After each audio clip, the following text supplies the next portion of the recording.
लोगों को बताओ कि भाई शाकाहारी हो जाओ, हिंसा हत्या मत करो, और नहीं तो कुदरत सजा दे देगी। सिनेमा देखने इसमें से कुछ लोग जाते होंगे, सिनेमा देखने गए होंगे, तो सिनेमा में जब दिखाते हैं पिक्चर जाते हो तो वो पिक्चर तो दिखाते ही दिखाते हैं, लेकिन आगे जो आने वाली पिक्चर होती है उसको भी दिखा देते हैं कि देखो ये आ रही है, कि जिससे आकर्षण बढ़ जाए लोगों का और दोबारा फिर उसको देखने के लिए आए। उसको क्या बोलते हैं? ट्रेलर। तो ये जो कुदरत का ये कहर और ये तकलीफें जो दिखाई पड़ रही हैं इस वक्त पर, ये ट्रेलर है आगे वाले खराब समय का।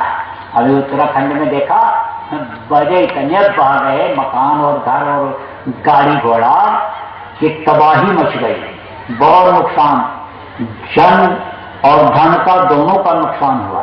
तो क्यों हुआ? जाते थे वहां तीर्थ करने, शंकर जी का जल चढ़ाने, खुश करने, तो वहां क्या करते थे? कहते थे गिजा नहीं खाओगे तो पानी लगेगा यहाँ का, ठंडे मौसम में ये जरूरी है। और फिर उस पर पीते थे शराब। तो जब शराब पीता है आदमी तब उसको कुछ होश रहता है?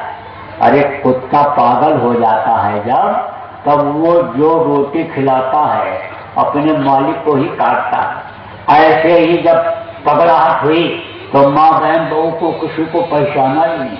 शंकर जी ने कहा इस तपोभूमि पर और मेरे सामने ये अत्याचार, बस उन्होंने एक डुगडुगी बजा दिया डमरू का, और कितने मर गए, साफ हो गए। वो तो और तेज बजाने जा रहे थे, लेकिन गुरु महाराज ने कहा अभी जरा ठहर जाओ, अभी जरा सा इनको प्रचार प्रसार कर लेने दो, सुधर जाने दो। और मैं तो बराबर प्रार्थना करता रहा और अब भी कर रहा हूँ कि अभी थोड़ा समय दे दीजिए। इधर ये समुद्र देवता बिल्कुल नाराज खड़े, बोले हम तो इनको बिल्कुल सबक सिखा ही देंगे, क्योंकि माँ के ऊपर हम अत्याचार नहीं देख सकते हैं। ये धरती क्या है? ये माँ है, इस पर जो खून बह रहा है, इनका आंचल जो गंदा हो रहा है, समुद्र देवता कह रहे हम नहीं देख सकते हैं, हम सबक सिखा देंगे। तो माँ ये धरती पाप के बोझे से जब तक फटे या ये हिले तब तक तो वही सबक सिखाने के लिए तैयार, और वो ट्रेलर दिखाने लग गए। इधर आप देखो उड़ीसा और आंध्र के तट पर उधर कितना बड़ा तूफान आया, इधर तमिलनाडु और उधर कितना आया, अरे दूसरे देशों में भी आ रहा है। आज देखो ब्रिटेन में आया, और देखो वहाँ अमेरिका में बाढ़ आई, और इधर देखो तूफान आया आपके चाइना, दूसरे देशों में भी आया, अभी परसों भी कहीं आया तूफान। तो अब आप इस बात को समझो, ये सब क्या है? ये सब कुदरती कहर है, ये सबक सिखा देंगे। अगर नहीं मानेंगे लोग तो आप समझाओ लोगों को, बताओ, जिले का कोई आदमी ऐसा बाकी ना रहे जिसके कान तक के खबर न पहुंच जाए कि भाई शाकाहारी रहना है, सदाचारी रहना है, ईश्वरवादी बनना है, भजनानंदी बनना है। तो आप लोग थोड़ा प्रचार कर दो, समझा दो, इनको बचा लो, नहीं तो बहुत मरेंगे, लाशों पे लाशों का होगा नजारा। और सुनते तो जाओ संदेश हमारा। तो कहते हैं मारने वाले से ज्यादा हक बचाने वाले का होता है, तो बचाओ। आप थोड़ा सा अच्छे आदमी हो, जीव की रक्षा करना बहुत बड़ा पुण्य का काम होता है, तो आप इस संदेश को लोगों तक पहुंचाओ। मैंने प्रार्थना किया किससे? महामहिम राष्ट्रपति भारत सरकार से, प्रधानमंत्री से, मुख्यमंत्रियों से, मंत्री जितने उनसे, एमएलए एमपी और जितने कलेक्टर हैं उनसे, जितने सरकारी गैर सरकारी अधिकारी कर्मचारी हैं, सब लोगों से प्रार्थना किया है और आज भी कर रहा हूँ कि आप लोग शाकाहारी हो जाइए और शाकाहारी लोगों को बनाइए। मांस की दुकानों को बंद करा दीजिए, शराब की दुकानों को बंद करा दीजिए। जितने ये शराब की भट्टियां हैं और जितने कल कारखाने हैं ये सब आप बंद करा दीजिए। मैंने ये प्रार्थना किया है, मैंने प्रार्थना किया और आज भी कर रहा हूँ कि गाय को राष्ट्रीय पशु घोषित कर दीजिए। गाय को राष्ट्रीय पशु घोषित कर दोगे तो गौ माता की जान बच जाएगी।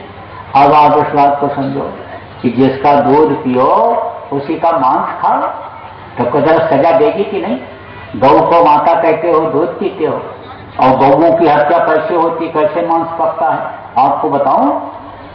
ऐसे स्लॉटर हाउस में गाय को ऐसे ले जाते हैं और गरम गरम पानी ऊपर से डालते हैं, बस उनकी चमड़ी ये फूल जाती है और जान बचाने के लिए गर्मी से वो आगे बढ़ती हैं, बस ऐसे पकड़ करके मशीन से खाल खींच लेते हैं और फिर वो आगे बढ़ती हैं जान बचाने के लिए। वहाँ मशीन लगी रहती है, ऐसे बोटी बोटी काट देती है और उसी को भर करके डिब्बे में बंद करके होटलों में ले जाते हैं, वहां पर लोग जाके खाते हैं। होटल में मांस खाने के लिए जब कोई जाता है तब ये पूछता है ये गाय का मांस है कि सूअर का है कि बकरा का है कि कुत्ता और बिल्ली का है। वो तो जो भी मांस घी में भून देगा तो उसकी बदबू खत्म हो जाएगी। कच्चा मांस किसी के सामने ला करके रख दो और कह दो ये मांस खाओ, खा नहीं सकता है। घी जैसी चीज में जब उसको भूनते हैं उसकी बदबू खत्म होती है, उसमें पड़े हुए कीड़े खत्म होते हैं और मिर्च मसाला जब उसमें डालते हैं तब लोग खाते हैं। तो जिसका मांस, जिसका दूध पियो उसका मांस खाओ, तो ये दुनिया कहाँ जाएगी। माँ का कभी मांस खाया जाता है, माँ का दूध पिया जाता है, तो गौ माता की जान बच जाएगी।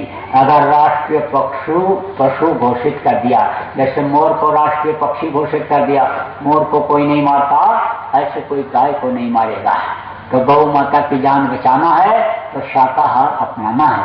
तो शाकाहार के लिए लोगों से कहा गया, जितने मंदिर के पुजारी, मठ के मठाधीश, आश्रम के महंत हैं, सब लोगों से हमने प्रार्थना किया है और आपके आसपास में जो लोग हैं उनसे भी आप प्रार्थना कर लीजिए कि भाई आप लोग शाकाहारी रहना और ऐसे नशे का सेवन मत करना कि जिससे बुद्धि खराब हो जाती है, आदमी होश में नहीं रह जाता, माँ बहन बहू बेटी की पहचान आंखों से खत्म हो जाती है। ऐसे नशे का सेवन मत करना। और उनसे आप कहिए कि जब गृहस्थों का, किसानों का दिया हुआ अन्न आप खाते हो तो उनके लिए भी कुछ काम करो, उनको बचाओ, जाकर के उनको समझाओ। अगर लोग शाकाहारी सदाचारी हो जाएंगे, कील को पकड़ लेंगे तो उनकी रक्षा हो जाएगी। हाथ की चक्की गांव में पीसी जाती है, अब भी किसी किसी के यहाँ होती है, तो उसमें 2 पाटे होते हैं और 2 पाटों के बीच में जो गेहूं पड़ते हैं पिस जाते हैं। तो कबीर साहब रो दिए, चलती चक्की देखकर दिया कबीरा रोए, 2 पाटन के बीच में साबित बचाना कोई। उन्होंने कहा कलयुग सतयुग के बीच की चक्की में जो पड़ेंगे पिस जाएंगे। जैसे ये गेहूं पिस रहे ऐसे आने वाले समय में लोग पिसेंगे। लेकिन उनका लड़का था कमाल, वो हंस दिया, चलती चक्की देखकर हंसा कमाल थकाए और कील सहारे जो रहे सो साबित बच जाए। बीच में एक लोहे की कीली होती है, आधार उस लोहे की या लकड़ी की जो भी कीली होती है, कोई लोहे का लगाता, कोई लकड़ी का लगाता, जिसके सहारे से हाथ की चक्की चलती है तो उस कीली के किनारे किनारे जितने भी गेहूं होते हैं वो सब बच जाते हैं। तो यह शाकाहार का क्या है, यह है कील, इसको पकड़ा दो तो लोगों की रक्षा हो जाएगी। और अगर इन लोगों ने यह काम कर दिया तो इनका नाम हो जाएगा और जनता इनको दिल में बसा लेगी। और अगर इन्होंने नहीं किया तो लाखों शाकाहारी नौजवान तैयार हैं, उनके द्वारा करा दिया जाए। देश और दुनिया में बहुत बड़ा परिवर्तन होगा। कश्मीर से और कन्याकुमारी तक कोई भी मांस की दुकान नहीं होगी, कोई भी शराब की दुकान नहीं होगी, कोई भी चोरी करने वाला नहीं होगा, कोई भी शराब पीने वाला, जुआ खेलने वाला नहीं होगा। रात को 12 बजे नौजवान सुंदर औरतें बढ़िया कपड़ा और जेवर पहन करके कहीं भी किसी भी सड़क पर घूमेंगे, कोई छेड़ नहीं सकता। ऐसा भाव हो जाएगा। एक समय ऐसा था कि जननी समझाने पर नारी और धन पराए बिस्ते बिस्भारी, दूसरे के धन को लोग जहर से भी जहर मानते थे और दूसरे की माँ बहन को अपनी माँ और बहन की तरह से समझा करते थे। भाव की ही तो भक्ति होती है और भाव से ही तो पहचान होती है। अरे भाई, यानी भाई और बहन एक साथ चलते हैं, एक चारपाई पर बैठ जाते, जरूरत होती है कभी एक साथ लेट जाते हैं, उनका भाव अलग होता है। और पत्नी का भाव और पति का भाव एक दूसरे का अलग हुआ करता है। तो भावना लोगों की बदल जाने पर सतयुग जैसा आनंद लोगों को मिल जाएगा। एक समय ऐसा आएगा कि भारत विश्व का गुरु होगा। भारत का बनाया हुआ संविधान पूरे विश्व में लागू होगा। संविधान बनाया हुआ तो लागू ही होगा, न्याय लेने के लिए भी दूसरे देशों से लोग भारत में आएंगे। ये सोने की चिड़िया पहले कहलाती थी, अब ये विश्व गुरु भारत कहलाएगा। और ऐसा अन्य लोगों के अंदर आत्मशक्ति पैदा होगा कि ये जो विदेशी सोच रहे हैं कि हम कीटाणु बम बना करके भारत के लोगों के ऊपर छोड़ेंगे और कीड़े वहां जाएंगे, इनको खा जाएंगे, कुछ नहीं होगा, कुछ नहीं होगा। और इनका मंसूबा फेल हो जाएगा, तो उल्टे कीड़े इन्हीं को लगेंगे और खाएंगे। ऐसा समय आएगा। लेकिन अभी आप थोड़ा सा सजग हो जाओ, थोड़ा सा मेहनत कर लो, आप सतयुग देखने के लायक बन जाओ। देखो नौजवानों, माता पिता की करना सेवा और मेहनत ईमानदारी से करना काम। पढ़ाई कर रहे हो तो मेहनत ईमानदारी से, और नौकरी कर रहे हो, व्यापार कर रहे हो तो मेहनत ईमानदारी से, और शाकाहारी रहना, नशे का सेवन मत करना, और माता पिता की करना सेवा। तुम्हारे लिए बड़ी योजनाएं हैं दीवान। चरित्रवान रहना, चरित्र बहुत जरूरी है। अंग्रेजी में कहावत है कि money is loss, nothing is loss, health is loss, something loss, but character is loss, everything loss. सब खत्म हो जाता है जब चरित्र चला जाता है। तो चरित्रवान रहना और सेवा इनकी करना। समझ लो इस बात की कि कभी आप भी बुद्धि हो गए तो आप अगर सेवा इनकी नहीं किया रहोगे तो ये कैसे सेवा करेंगे। अब आजकल की बहुएं आती हैं तो कहती हम सास की सेवा करेंगे, लेकिन ये नहीं मालूम कि उनको भी किसी दिन सास बनना है, और आप सेवा किए रहोगी तो बहू आएगी, होगी आपकी सेवा करेगी। तो इस बात को समझने की जरूरत है। तो अब ज्यादा समय आपका नहीं लूंगा, थोड़ी देर आपको ध्यान पर बैठा दूं। समझ लो कि कैसे ध्यान लगाया जाता है, ताकि घर पर करना समझ लो। अरे कोई प्रसाद सब करने जाना हो चले जाओ, कोई मना थोड़ा है, लेकिन अभी आप सीख लो। 10-15 मिनट का समय हो रहा है बस, उसके बाद छोड़ देंगे। 5 मिनट ध्यान पर बिठाएंगे और 5 मिनट आपको वहीं पर बिठा देंगे। तो आप बैठ जाओ, कपड़ा डाल लो ऊपर से, सीख लो कैसे ध्यान लगाओगे। कपड़ा ऊपर से डाल लो, ढक लो यहाँ मुंह तक, मुंह ढक जाए आपका, और आंख बंद करो। दूर एक जगह पर